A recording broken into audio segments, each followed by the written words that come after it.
What's up, everybody? It's your girl Q1, and I am back with another episode of Insecure, season 1, episode 2, Messy AF. Before I start, make sure y'all like, comment, subscribe to the channel, click the notification bell button so you can be updated on every video I drop. Make sure y'all like the video so I can stay in the algorithm. Yeah. So maybe on the weekends, it's like Sundays and maybe Mondays, I'll do Insecure and the game. Possibly a Saturday, but for sure, maybe Sundays and Mondays. You guys will get that. Those are just because I don't have much to do on Monday and really Sundays until Potomac comes back on. But we are back. We are back with second episode. So y'all, I'm sorry, I'm trying to hide my work shirt. The episode starts with Molly and Issa, and they're headed to brunch. Of course, she did not go home. It's been 24 hours. Issa did not go home. Sorry, be trying to hide my work shirt. And Molly asked Issa, like, did you do anything with Daniel? Issa denied it. She never told Molly that, her and Daniel kissed. But she told her nothing happened. She just sat in a car, they talked, and then she left. So Molly says since her cooch is broken, she's gonna take it to get a tune up. And Issa said,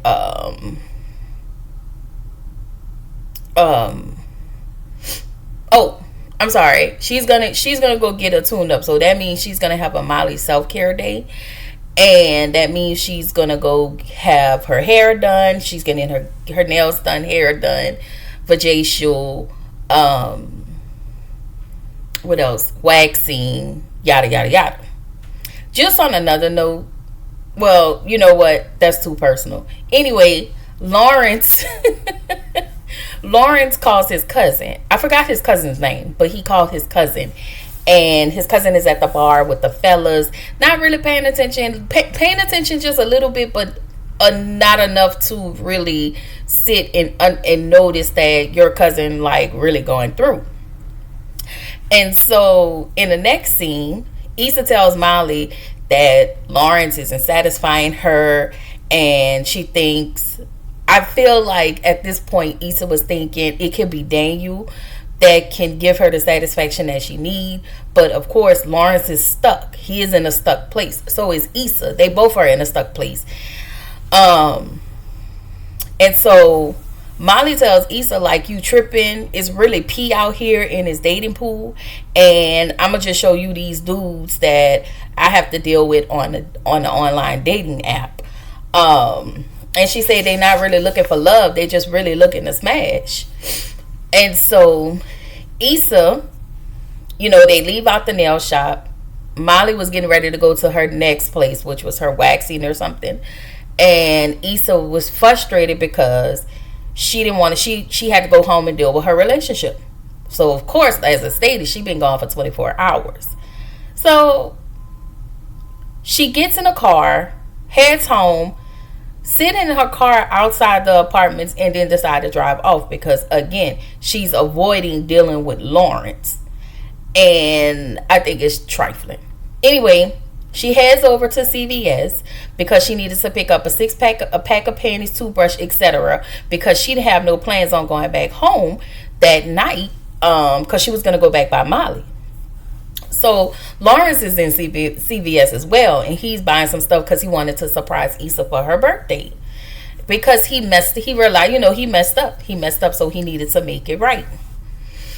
So they get to CVS. He sees Issa in CVS. He goes up to her, and he was like, "Are you coming home?" So when he looked at the items that she bought, she's getting ready to purchase. He was like, "You're not coming home." And she was like, no. And she just keep avoiding a conversation with him. And so She told Lawrence, I don't want to talk about this right now. I'll talk to you about everything later. Just putting it off and just being off-putting towards him. That's really not deserving, if you ask me. So then she come back, calls Lawrence and asks him if she can borrow his CVS card so she can get the discount. Girl, go to hell. So she goes back to Molly's house because, of course, as I stated, she's avoiding. Molly comes in the door like, what you still doing here? I thought you was going home. So she admits to Molly that I didn't want to go home because she didn't want to go home because she kissed Daniel. And she admits to Molly, she said it was just a kiss, but girl, anyway, she admits to Molly that she's tired as it relates to her and Lawrence, right? So Molly was like, just stay as long as you like. But I also felt like even when Molly said that, she did really want Issa to stay there. Like, she wanted Issa really to go home and deal with her stuff. But as a friend, I guess she just allowed her to stay there anyway.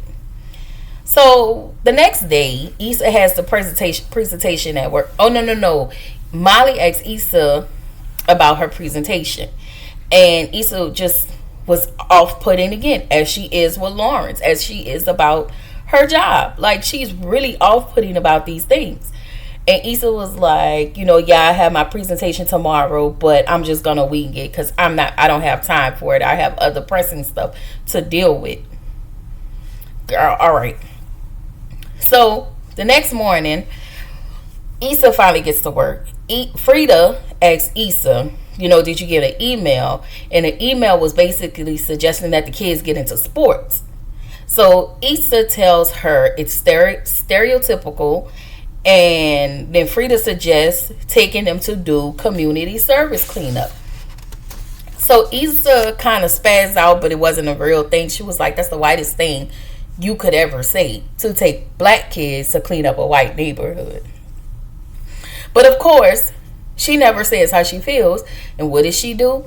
She put it into the mirror. She talked to her reflection as self-therapy, as, saying things that she won't say. So, anyway, Issa gets into the meeting, her and Freedom.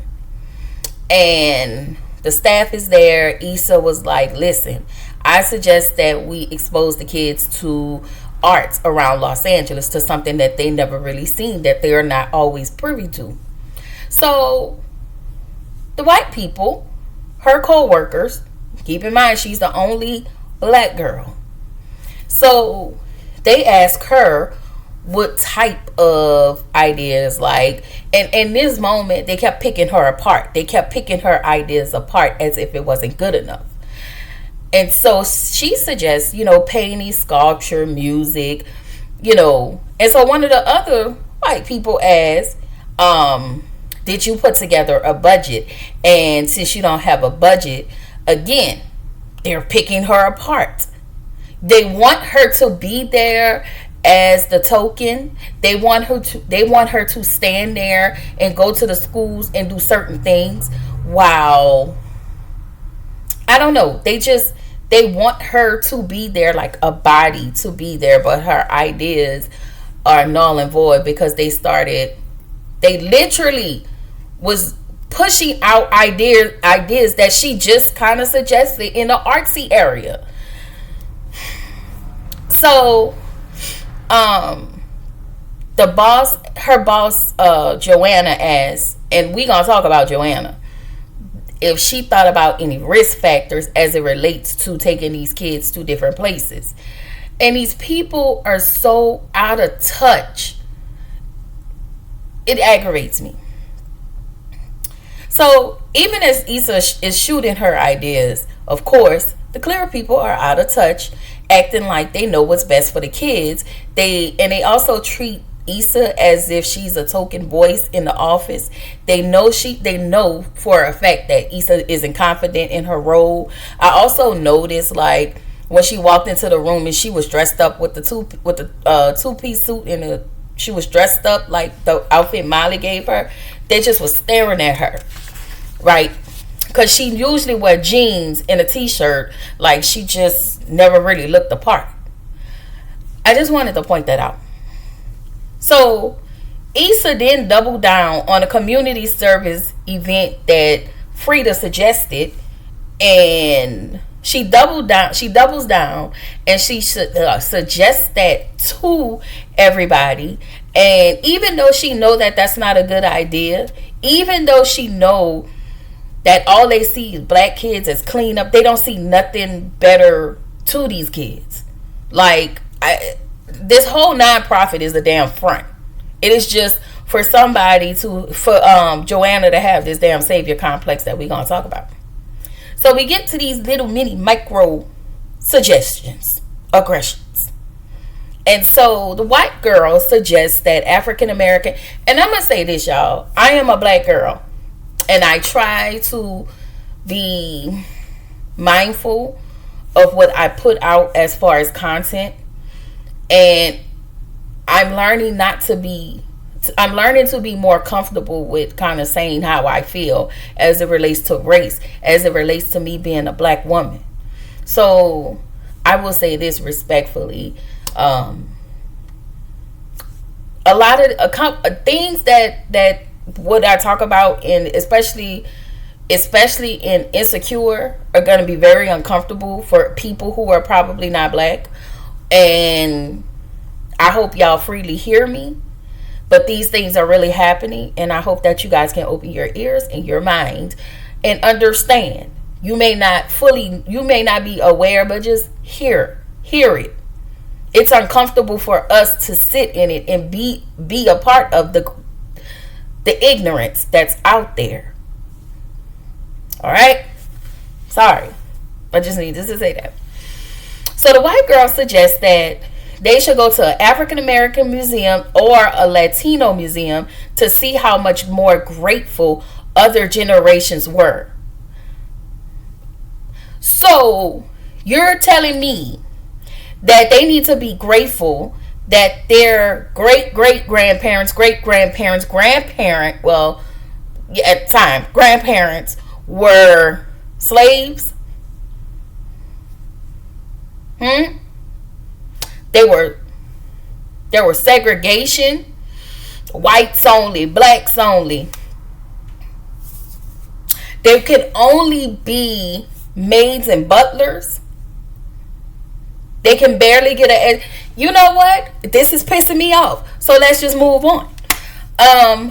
The white dude said hip hop Shakespeare because the kids will love Othello and interracial romance. Again, out of touch. So the other hoe, I don't know what she was. I think she was a white lady. I don't know. She was like, well, what about a drum circle? It really helps with aggression. So here's the other thing. Black people are always being labeled as aggressive. And it's exhausting. Like, if I'm talking like this in a group of white people, they will look at me and say, I am an angry black woman.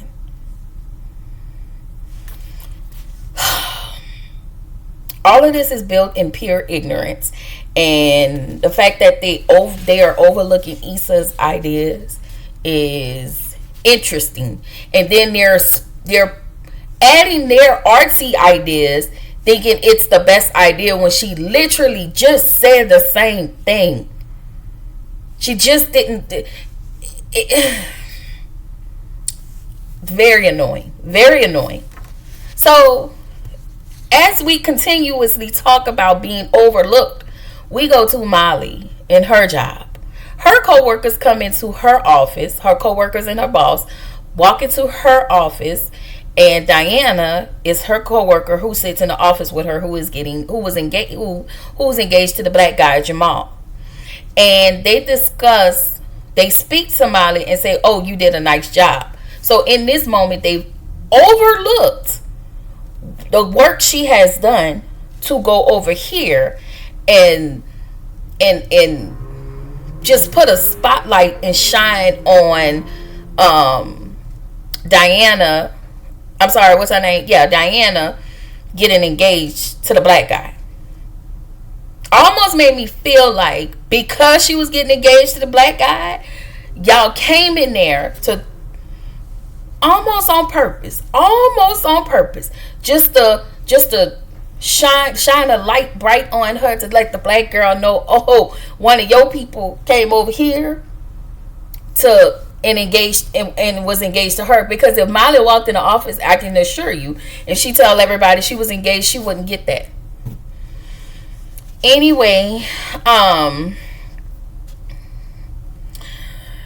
she doesn't feel, I feel like Molly doesn't feel recognized and appreciated, and it makes her feel invisible. And I hate that for Molly, because she's smart. Because even when they had the scene with Molly and Diana, Molly was discussing to Diana what was happening with a contract and the case that they had going on, and the way Diana looked like she don't know what the hell is going on, and I'm pretty sure she don't. And she just told Molly, "You're so smart." She is, and she's smarter than you.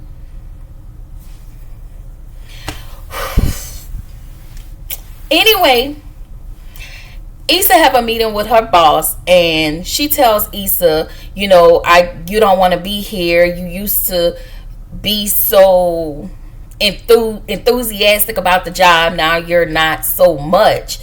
And I would think that she's not enthused anymore is because this job, this nonprofit is really built on bullshit, and it's it's phony. You're phony. You don't mean nothing by it. It is just you being the white savior that she is, right? And as we talk about Joanna, we need to talk about how tone deaf Joanna is. She has all this African American decor, the decor that's in her office: posters, statues, books, everything in her office that makes her feel like she's down with the cause. But the whole is definitely performative. And I know I'm seeing that Issa has peeped that out over the years, I guess the couple years she has been there. And no, I really don't want to be here. And even though, and that's another thing about Joanna, she have all of these things, all of these pictures and statues, books, posters, whatever, quotes, you name it.